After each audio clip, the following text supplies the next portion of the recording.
to the Luthier and Luthier podcast, presented in partnership with the Fretboard Journal. For over 25 years, I've been building and repairing guitars out of my shop in Fort Collins, Colorado. I am your host, Michael Bashkin. Thank you to our podcast sponsors, Dream Guitars, Stuart McDonald, and your direct Patreon support. Are you searching for your dream guitar? In a world of endless online options, finding the perfect fit can be pretty daunting. You can now experience the magic of the new Dream Guitars live demo option. This is Dustin Furlow here at Dream Guitars. You can now hear the tones of the guitars you've been considering, see the instrument up close, and get answers to all your questions from our in-house guitar experts in real time. You shouldn't settle for anything less than perfect, so let us help you find your dream guitar. If you're looking for some inspiration, Dream Guitars currently has a selection of exquisite Mark Blanchard guitars in stock, perfect candidates for your live demo experience. Are you ready to discover the perfect guitar match? Visit www.dreamguitars.com today to learn more and to schedule your live demo of up to 3 guitars of interest. StewMac provides everything from pros to players to build and repair all fretted instruments. All tools come with an unconditional lifetime warranty. Visit stewmac.com for more information, and while you're at it, check out the new side bending system. And you can directly support the podcast at patreon.com/Luthier on Luthier. And this month, for Patreon supporters only, I talk with Ben Strano, who mixes the podcast. Ben is an editor at Fine Woodworking Magazine and hosts the Fine Woodworking Shop Talk Live podcast. We go behind the scenes of the podcast and discuss the hardware and the software we use, recording mishaps, and different interview approaches. Go to patreon.com/Luthier on Luthier. And last but not least, I wanted to let you know about the Wakefield Guitar Festival happening August 16th through 18th in Wakefield, Ontario, hosted by Yoshia DeJong. There is a great roster of performing artists and exhibiting luthiers. For more information, go to wakefieldguitarfestival.com. Noemi Schembri builds outstanding guitars out of her one-person shop in northern Italy.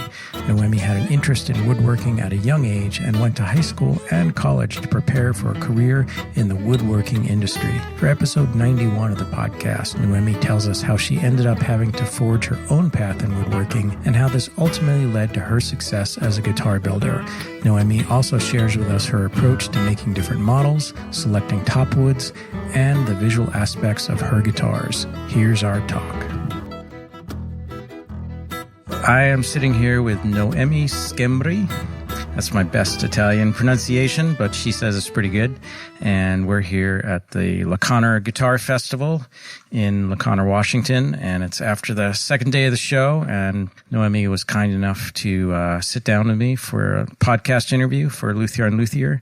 And so, Noemi, you've obviously traveled a very long way to come to the show from Italy. So how much for you have you found doing shows to be important for selling guitars and just kind of, being part of your career?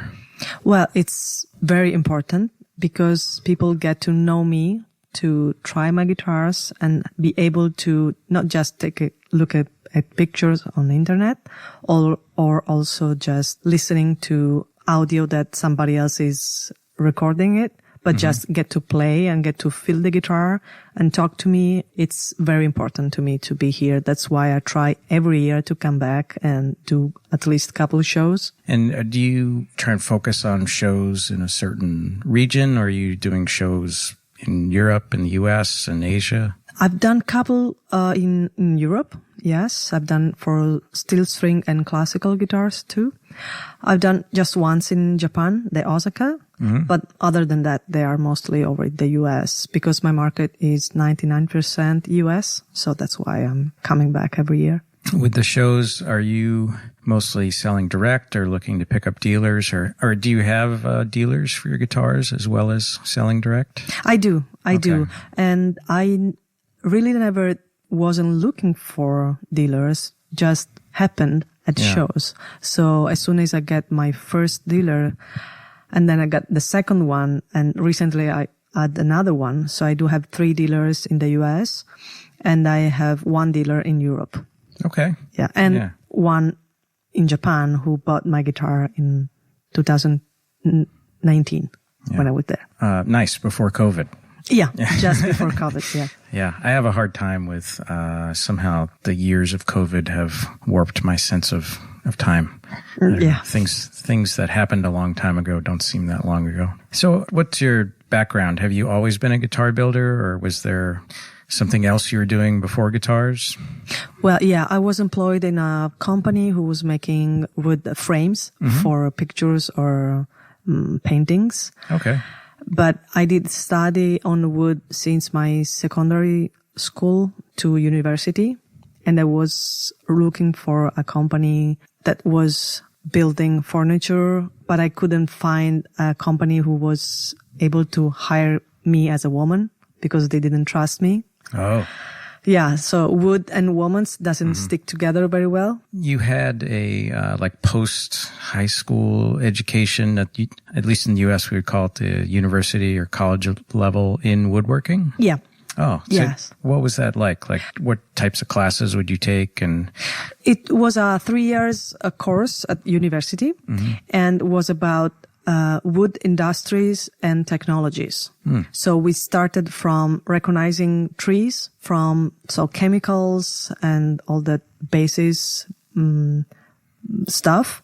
And then we went very specific, like how many teeth has to have a blade to cut which kind of wood, that kind of stuff. Also the finishes. And that was very specific and was made for a company in Italy that make wood furnitures. Okay. Wow. So a full-time 3-year program. Yeah. And mostly focused on furniture making? Yeah. Okay.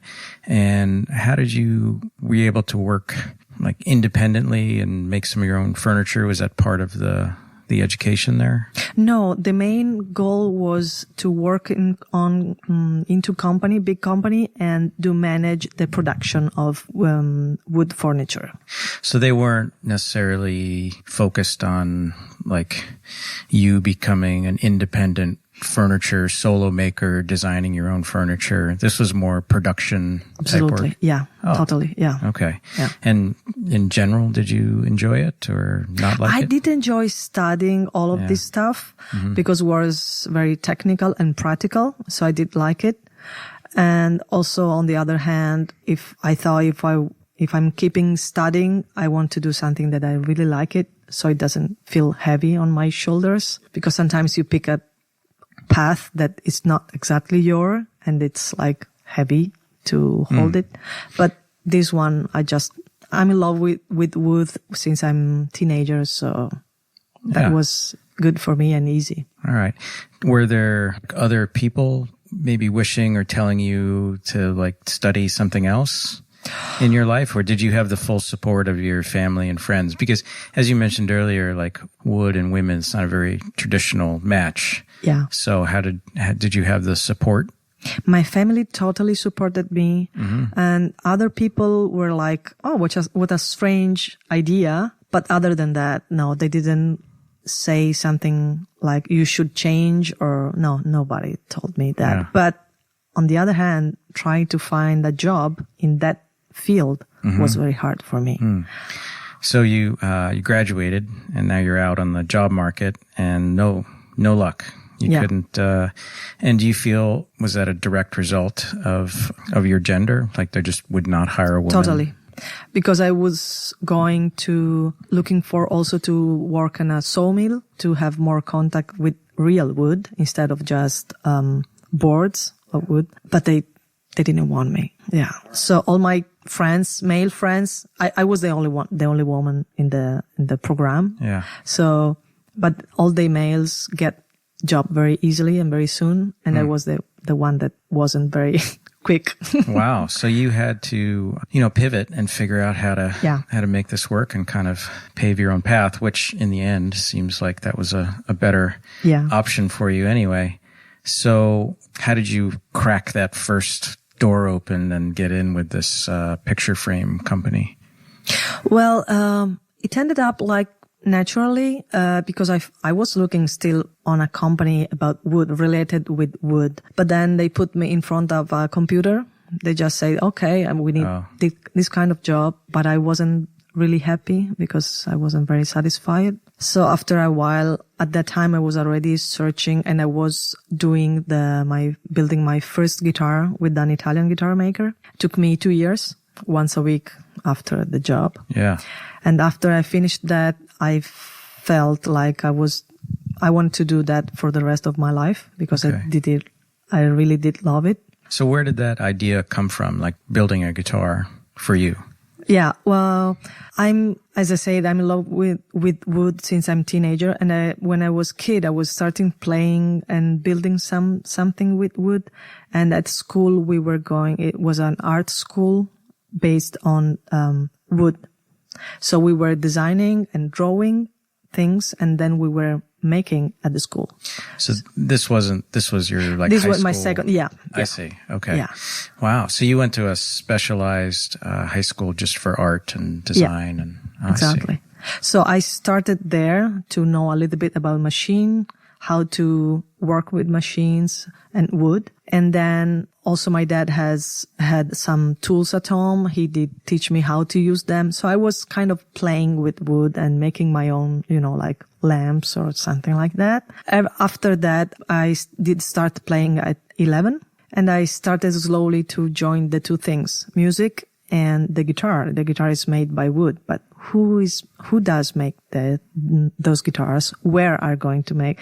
So I started to do a little bit of research about it, and I started to looking for somebody who was able to teach me. And that was the Italian guy. You had to reach out to him? Yeah. Okay. And was this something that he does regularly, or this was like he normally teaches people how to build guitars? No, it was the or? first time for him. Okay. Yeah.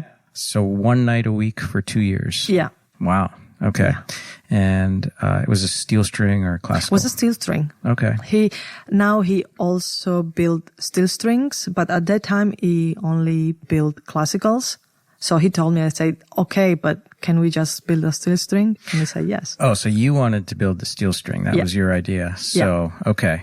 And, tell me about that experience and the whole learning process, over 2 years, one-on-one. We were actually two students. Oh, I see. Yeah. Okay. Mm-hmm. The other guy was building a classical and I was building a steel string. Was great.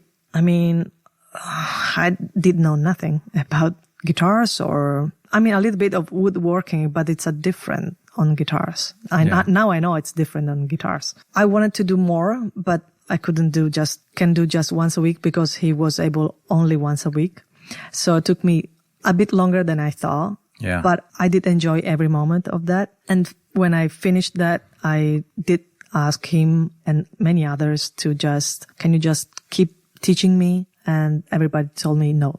It's kind of like looking for a job. The door was shut again. Yeah. Yeah. So how did you open the next door? I kept asking people and then doing researches. I noticed that many people were coming out from Sergei de Jong. So I said, okay, let's write this guy. Maybe he's more open. And he told me yes. So that's in 2010, I went to his house just to know him and see if I was able to do an apprenticeship with him, because to me it was a big change, because I did quit my job, my permanent job I had at that time, to leave everything I had in Italy and just move to Canada, which I did 1 year later. So that's I like to think of that point as like, somebody taking a leap of faith or jumping off a cliff, with you're not quite sure what's at the bottom. Yeah. And was that decision easy, like fast, or you really had to kind of think about, well, do I really want to quit my job and move to a different country? In my heart was very fast. Yes. Also to do it wasn't that bad, but I really want to do it. I wanted to do it with all my heart. I said, I want to follow this. I felt like was the right path for me, finally. Mm-hmm. And so I did it, and I'm so happy I did it. Yeah. And I would do again. Okay. Yeah. And at that point you had made one guitar. Yeah. Okay.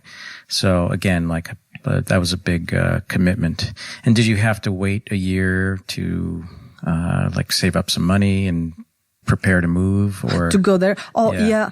I had kind of 1 year ahead because I decided on 2010 and then I moved on 2011. Okay. So yeah, I just kept a little bit of money. Yeah. My parents were like, hey, wait a minute. You can go there, but just make sure he's let's say, the right guy. I mean, you're moving on the other side of the world and you're quitting your job, but they were supporting again. So they told me, just go. Yeah. So I had some money. And where do you think that encouragement and support, it sounds like with your parents, it's always been there. Did they have creative careers, or they just saw something in you that, well, this is the right thing? Oh, they let me pretty much free to do my own choices and pick my own path. And in the past, I've done other kind of path that they ended soon. They didn't went very far away. But on this one, I was very focused that they said, if you have money, just go. And in case, we are always here. That was very important for me, because if you jump in the dark, and then if you get the bottom very hard, you can go back and your parents are still there. Right. So that was a big part for me, and made me feel more relaxed, even if I wasn't very much relaxed, sure. because you never know. I mean, now I'm okay. I'm good. I do this for a living, but you don't know at the beginning. So one more question about the frame company that you were working for. That was, there was woodworking and design involved. Were you able to get some of those aspects, or you were just not at all computer? Yeah. Okay. So easy decision for you. Yeah. From that point of view, yes. All right. So you leave Italy, you go to Sergei's. Type of program did you enter into? Like how long was it? And I took the 5 weeks course first, and then after that I stayed for total 6 months. Okay. Included the 5 weeks. And was that planned, or you had just initially thought you were going to do the 5 weeks and then go back to Italy? Oh, no, it was planned. Oh, I see. Okay. Yeah. So what was different from the 5-week course versus the other following months? Everything. Well, the course was just all day on myself. So he was teaching and I was working on my guitars, trying to understand what I was doing. Because at the beginning I was just following his instruction. And then after that, I was working for him during the day, and I was able to work for myself at night. I see. So that's what I was doing. So after the 5-week were you considered an employee, or this was an apprentice? An apprentice. Yeah. Okay. I didn't get paid, but I didn't pay him. So. And so he would continue to teach, and were you like helping teach the new students? Yes. Yes. Okay. I did. Yeah. I did help for other 2 or 3 courses while I was there, and it was so nice. So because you learn so much when you teach. Absolutely. Yeah. And how many guitars were you able to build while you were there? 4. So the first guitar took 2 years. Yes. And then the next 4 took 6 months. 6 months. Yeah. Oh, that's great. And how different was what you learned from the first guitar, the style of building, everything, versus Sergei's approach? Way different. Totally way different. And I don't remember anymore the thing I've learned with my first guitar. I don't know why. Maybe at the beginning is too much information, and it's hard to hold all those information. But then at Sergei's, also with the courses, you hear same instructions more than once, and that helps a lot. Yeah, I think for somebody learning to build guitars, they're more easily able to absorb the information if they've actually are familiar with the process already. Yeah. Because then it's not like, trying to drink out of a fire hose. And yeah. So that's great that you got to teach the process and then hear it repeated. Yeah. Many times. Yes. Yeah. Yes. But do you remember anything like stylistically in terms of, the steel string building in Italy versus at Sergei's? Was it still like a traditional X brace and dovetail, or was that different too? The one in Italy, we were basically following the plan I got, because he wasn't building steel string at the time, so he didn't really know how to manage the thickness of the board, let's say, and other stuff. And I knew, because he told me, which was super fine for me. But then at Sergei was completely different story. He knew exactly what he was going to do and the reason why he was doing this or he doesn't do that anymore. And the best thing I learned at Sergey is that you never finish to learn. That's the best thing. And if you have to try to many different things before to start to understand a little bit of what's going on a guitar. Was he teaching like a certain mindset and approach? No. He was very like giving you instructions and I was really following every single word. I was trying to follow every single word he was saying. And then if you were asking more, of course, he was explaining why. But then again, you are not prepared for all those information, so you were kind of lost. So my approach at the beginning was just not very much questions and just try to understand. And were you there like during the summer or winter? Or? It's absolutely summer. Yeah. Would it have been a different story in the winter? Yes. Yeah. That's a pretty cold, yes. cold climate. Just out of curiosity, where you live in Italy, is it more warm or? Yeah. It is way warmer. Yeah, okay. Absolutely. Yeah. Yeah. So I was there since April to October. All right. Good choice then. Yes. Yeah. You finished the apprenticeship and, you've got a couple guitars and newfound knowledge. And where did you go from there? I went back home. Mm-hmm. I found another job because I didn't have any more money left after 6 months without any incoming. So I got a first job as a waitress. And then a couple months later, I found a job as a carpenter, which I did prefer way more than waitress. Sure. So I quit waitress and then I stayed with the carpenter. And very slowly I started to buy some tool because I had nothing at the time. No a place where to work, no a chisel, nothing. So it was very slow at the beginning. First of all, because I needed money to live. So I couldn't do what I was loving, like making guitars, but I had to put back some money again. But after that, very slowly, I started to find a small place and then build some bench and buy some stuff. So it seems like one of the themes here is that, you had to almost work two jobs. You had a job during the day and then it was guitars at night. And even at Sergey's, you said you work on your own guitars at night. Yeah. So it was what I would call like a heavy lift, or as we say in the US, there's probably no good translation for this, but like you pull yourself up by your own bootstraps. Mm-hmm. So, you were you had to rely on yourself and your own grit to buy the tools, to get the space and see the long term. Like it wasn't going to happen quickly. No, it wasn't quickly at all. Yeah. And so how many years or how long did you work for the carpenter? 3 years. Yeah, maybe more. Was that kind of like remodeling No, stuff, they were putting wood floor. Oh. And making wood stairs. Yeah, that's tough work on the knees and the back. Yes, it is. Yeah, but it's woodworking. It's wood adjacent. Yeah. Not very much for the wood floor because they were buying and just putting down. But for the stairs was totally carpenter. Yeah, they were handmade.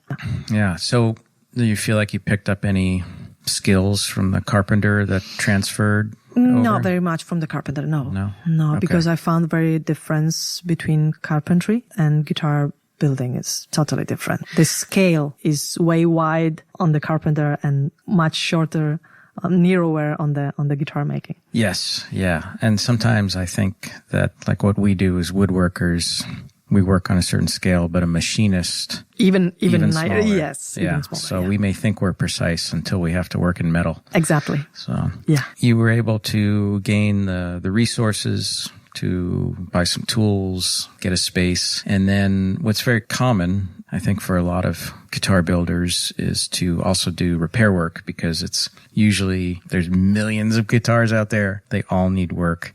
And it's a good way to earn, some money from the shop. So is that something that you did or you just said, no, I'm just building, no repairs? At the beginning, I was like that. I was just looking for building and not repairs because I had an experience with restoring old furniture. I did 1-year program between the secondary school and the university, and I didn't like it. Oh, I didn't like it at all. So I said I thought was kind of similar job. So in my mind, I was not very open to do repair. But then after a few years, some repairs start to come and I found very good and satisfying just to bring some guitars back alive and in good shape to be played. Way different than just a furniture that it's always a furniture. And I think there's a lot of skills that are directly transferable, and there's a lot to be learned from repairing guitars. And I think that especially with something like fretwork, you know, with repairs, you can get a lot of it, really hone your skills. But with building, it's, if you're only doing whatever 6 to 10, 12 guitars a year, that's not so much fretwork. No, that's true. But these days I'm getting some repairs constantly, not huge, but some. And I do like them, and I do learn. So I have some questions about your guitars. So at this point, you're working off what you learned in Sergei's class and apprenticeship. And how would you describe that approach? Is it more of a traditional, say, Martin or Gibson inspired, or more of a contemporary approach to bracing and building? Well, I did change a little bit the way I do brace on my guitars from Sergei. Sergei at that time didn't do the standard Martin with the 2 braces on the bottom. He was more likely making the Larrivée style. Okay, like the A? Yeah, like the 2 parallel bars below the bridge. Okay. Mm-hmm. So I started with that, following that path. And then over the years, I started just changing something. So I'm kind of playing with braces now, and I'm getting satisfied with the result because you have something in mind and you think if I do change a little bit this, I might get that result, which it's happening. So I'm happy about that. So that's how I'm slowly changing something, not because I didn't like it or I didn't trust it, just because I want to try something different. I think trying those things also gives a builder mechanistic understanding of how guitars work. It says, okay, if I change X, do I get Y? So you better understand. Yes. So you've been focusing on mostly changing bracing. Anything else that you've been changing from Sergei's apprenticeship? Structurally, yeah, braces and thickness of the top and back and sides. Yeah. Other than that, it's just aesthetically. So these changes have been sort of pushed by a sound in your head, or more of like clients asking for a certain sound? Oh, no clients asking for, just for myself, just, okay, let's try this. Now, you know a little bit how these sound. Let's try to change this and see what happened. So it's more from that. Have you ever tried something and say didn't like it didn't produce the effect you wanted? Yes, I did. And so you had to... Yes. Yeah. Well, that's also how we all learn. Yeah. So sometimes painfully. Yeah, because you finish the guitar and then you discover that what you have done 1 month before wasn't very good. Right. And in Italy, what's it like to get all the necessary materials and tools? Would you describe it as easy, hard? It's not that easy. We are more strong with violin makers, especially in northwest Italy, Cremona area. They do have some tools for guitars too, but just some. So basically what many of us do is like buy over the sea, like StewMac or other big companies who has everything, let's say everything ready for every kind of job you need. So that's what we usually do. Yeah. Okay. And then what about the raw materials, like the actual woods, the mahogany, spruce, tone woods? I go to my suppliers. I do have a couple suppliers for spruce. I go directly to Sawmill. And in Italy? In Italy. Yeah, I go in Italy. I'm very jealous of that fact. I just drive 2-3 hours and I'm there. Yeah. Wow. All right. When you are able to go directly to the source, Can you describe kind of your methodology? I mean, they must have, thousands of sets of spruce. So how do you pick the ones that you want? I look at the grain. I do listen to the sound, and for the effects, of course, like resin pockets or other stuff.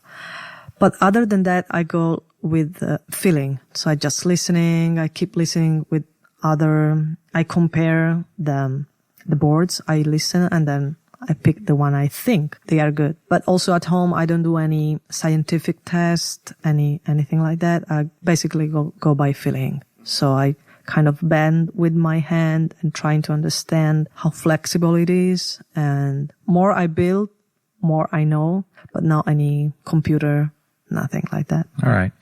And so you have a methodology, sort of intuitive, but you're gaining a lot of information through your fingers and your ears. Were these also things that you initially learned at Sergey's, or maybe like just a little bit and you've had to develop the feeling yourself? Yeah, at the beginning, it's so hard to understand what you are hearing.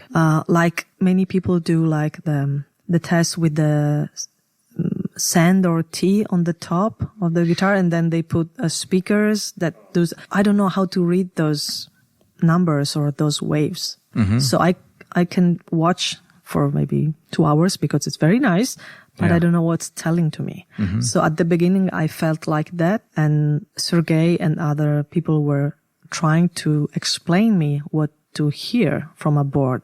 But at the beginning, it's not easy at all. I mean, at least for me, it wasn't easy. I think this is same here, certainly for me and probably for most people, until you have something to compare it to, almost like this is what you don't want to hear. Yeah, exactly. It's hard to know what's right or where you want to end up. Yeah, you have no reference point. Exactly. Yes. Thank you. Yeah. So, yeah. And then what about some of the larger, like, power tools and things? In the U.S., I feel like it's pretty easy. But as I've learned recently, like in Japan, it's much harder because they have a lot of industrial equipment, but they don't have equipment so easily to get for an individual woodworker. No, that's not as hard as tools, like specific tools for guitar making. That's not as hard, especially in northern Italy, because there are lots of company who uses those machines. So might be hard to find a small machine, but very easy to find a huge machine, like a thickness sander. My thickness sander comes from Denmark because I couldn't find a closer one that was that small. All you get is like very big machines, but I didn't want that big machine. Sure. Yeah. All right. Other than that, bandsaw and table saw, that's not that bad. Have you always been in the same shop, or have you had to move shops? I moved. My first shop was a small, narrow, and deep. I mean, long. Mm-hmm. I call that a bowling alley. Bowling alley? Oh, yeah. Okay. Now I got it. Yeah, very much like that. And then I moved. At the beginning, it was almost empty. There was just one bench and nothing else. Yeah. But then when the years went by, I started feeling a feeling, and then I had to quit from there. And I found a bigger shop, actually double bigger than I was looking for, but it's okay. Now I have my own shop. It's great to work in it. And did you ever have to share your space to help with the costs, or you've always been able to afford the own workshop? Yeah, I did buy actually the place, the workshop. Oh, wow. Yeah. Okay. Yeah, nice. I'll let you know when I stop paying it, but yeah, I bought it. All right. Well, you got the long-term vision here. Yeah. That's great. And what's your favorite part of making the guitar? What are you most enamored with? Everything about the box. That's my favorite part. So bending sides and voicing the top, gluing braces, top braces, back braces. That's my favorite part. The neck is a little bit less, but still okay. There are some jobs that I don't like to do, but you have to. Sure. Yeah. Finishing. Yeah. Finishing. For me. Yeah. Filling pores and that kind of stuff. Yeah. Yeah. Okay. And we were talking earlier, and you mentioned you have kind of a hybrid technique for finishing. Well, at the beginning, I was just doing French polish because it was at Sergey, we're doing just French polishing. But because of, especially for steel string player, it's too it's not hard enough. The French polish, they get ruined very easily. So I started to do some research how to lacquer, but I had no idea. But now what I do fill pores with the pumice and shellac and alcohol, like for French polishing. And then on top I go with nitro. I'm still learning how to do nicely, but yes. That's never ending process. Well, since you own the base that you're in, is it easier to like put in the equipment in the spray booth for finishing? Or in the US, we have, some strict laws and regulations about fire and flammable materials, etc. What's it like in Italy to It is do the that? same. It is the same. Actually, I don't have any spray booth in my shop. Mm-hmm. So when I do have to spray, I do to somebody else's spray booth. I do bring all my own stuff, everything from the lacquer to the support, everything. I'd like one day to have my own, and I have to deal with the paper and the permit to do that. Yes, I know, but it's way easier, and I don't need a big space. I do just one guitar at a time, so I need just a little fume collector, how it's called, I don't know in English. Mm-hmm. So and that's it. For that small amount of lacquer going in the air, that's more than enough. How would you describe your visual approach or the visual identity of your guitars, and how do you think about designing the parts of the guitar that have nothing to do with the sound or the playability? Well, recently I started to kind of play with the look of my guitars, and I find that, as you say, it doesn't make nothing to the sound, just the look. And I do like to put some details, not overdoing it. So I've done some burl pickguard and just play with that. But if I do a burl pickguard, which is very much impact the aesthetic of the guitar, I don't do very much more on the guitar. Or if I don't do that, I do like the marks, the fret marks I've done on this one. Mm-hmm. And so I try to keep like a theme. I do draw a theme, and then I try to repeat on some places. So it looks like a complete project instead of just random decorative pieces here and there. And is every guitar a different theme? Yeah, I like to do things different from each other. Unless somebody asks me, can you do the same? Then it's fine for me. Okay. Yeah. Well, speaking of doing things the same, do you have specific models? Like I only build ABC, or you're open to any size or shape guitar that a client may come up to you with? I am very open. I recently have done I'm with 12th fret neck joint, which I've never done before. And yeah, I do try to follow the customer requests as much as I can. And it's also a nice way to challenge myself and learn more. So along those lines, are you like bending by hand and free building without a mold, so you can do all these? No, I use the mold. Okay, so but then you have to make a mold for each new shape? Exactly. Okay. So what's your approach to making molds? Because for me, the way I make molds, which is probably not the right way, I wouldn't want to make a new mold for every single model. It would just be too time intensive.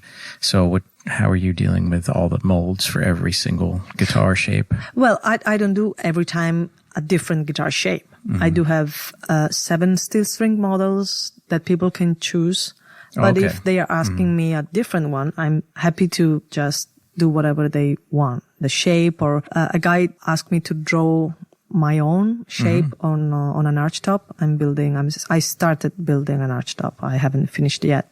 Nice. Yeah. So, okay. So like 7 models is a lot. So what are those 7? Yeah. So it's a parlor. It's a OM, of course. At the wedge, there is a Baby Dreadnought, which was my first guitar at Sergey. I do have a D45, a small jumbo. I must miss one. Would you describe these as like you've kind of put your own spin on these shapes, or if you have I think you said the D45, is that's a Martin shape? Yeah, that's a Martin shape. Okay. Yeah, that came from a customer did ask me, I want a D45, so I had to make that. Yes. Yeah. So. Well, you mentioned you're doing an archtop. Is this your first one? Yeah.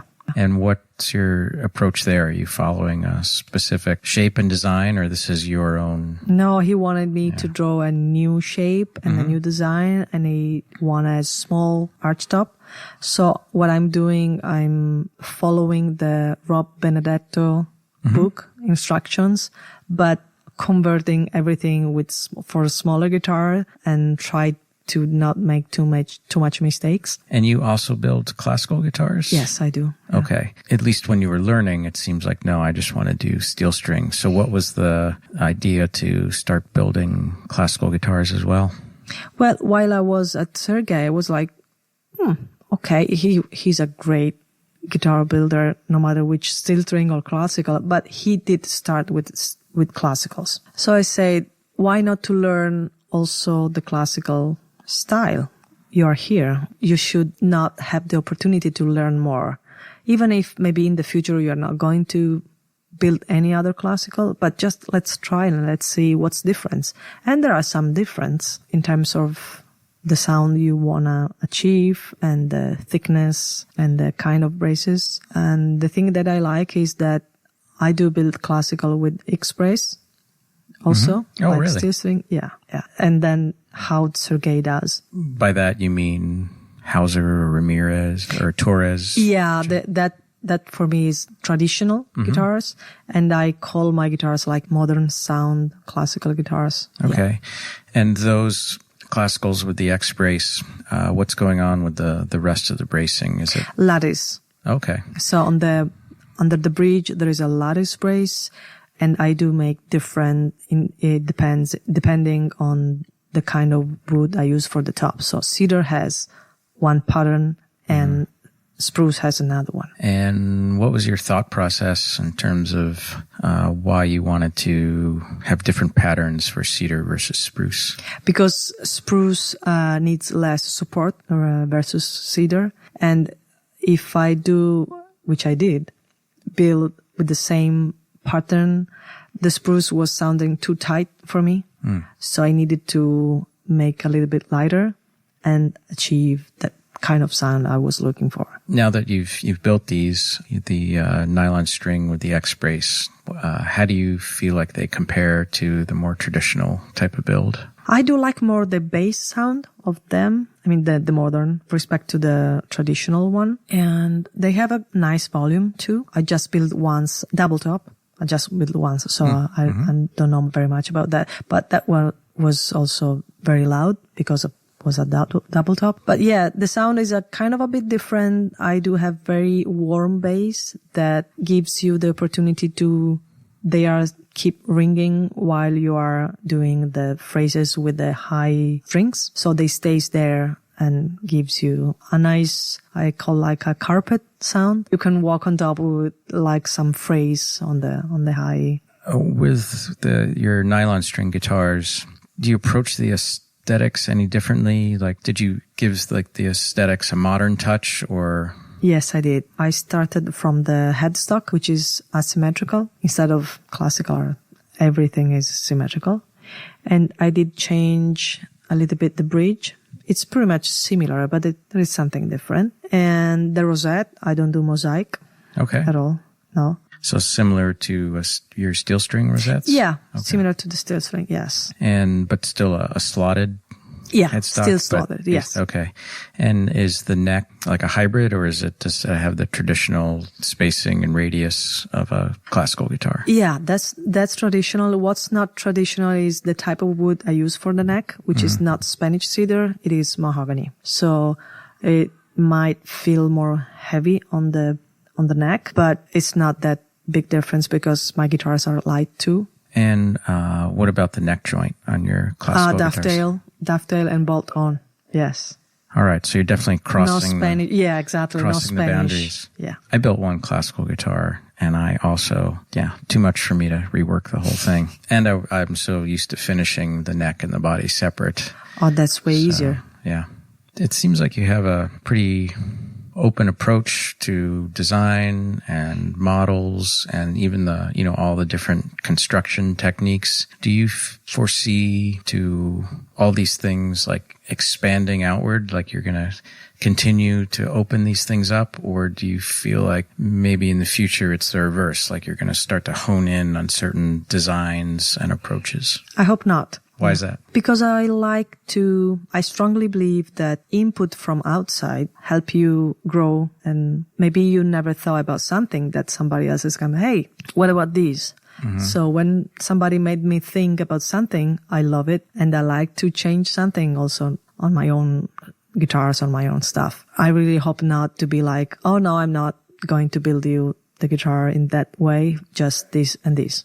With all of the information and different approaches out there, at some point there's a saturation, like there's too many things to try, too many approaches. So how do you avoid falling into that trap of, I got to try this and I want to try that? It's hard to me to explain in English. I'm not the type of person who spends lots of hours on internet researching for new stuff. So if something come to my mind somehow, or maybe I saw something at show, or somebody told me something about my guitar, or I heard something about somebody else's guitar, which I did like it, made me think, what can I change to reach that point that I like it? I'm not like, what about this? What about that? I heard many things. I'm curious, but I don't follow every path. Otherwise I get lost.